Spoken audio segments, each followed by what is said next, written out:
diezgan labs Ukraiņu ceļš, un mēs redzam, ir 3 joslas, 2 iet vienā virzienā un 1 nāk pretī.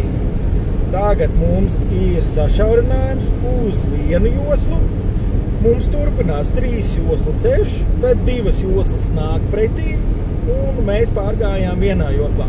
Ļoti labs veids, ja gadījumā nepietiek naudas, uz ko mēs gribam iet, vismaz auto mēs daudz par to runājām, ka jābūt ir 4 joslu ceļiem ar nodalītu pretējās plūsmas satiksmi, kas Latvijā ir kritiski, teiksim, nepieļaujami mazā apjomā, bet šeit, lūk, redzam, 2 joslas ir vienā virzienā un pamīšs mainās, lai var, teiksim, šādu degvielas vedēju apdzīt vai apsteigt. Un mēs atkal pārējām,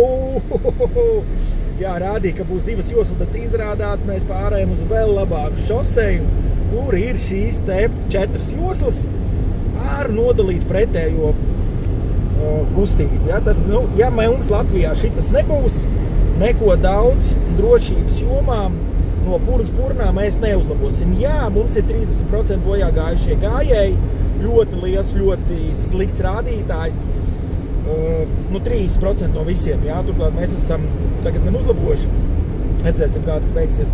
Te pie reizes var apstīties, kā Ukrainā ir gājēji pārēj, brīdinājums par to autonomijā lādētāji saules baterijas, lai varētu naktī izgaismot.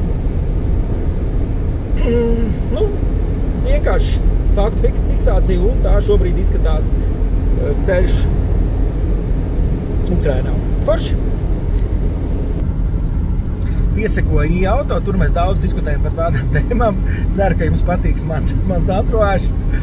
Un lai jums visiem jauka diena, piesekojiet auto.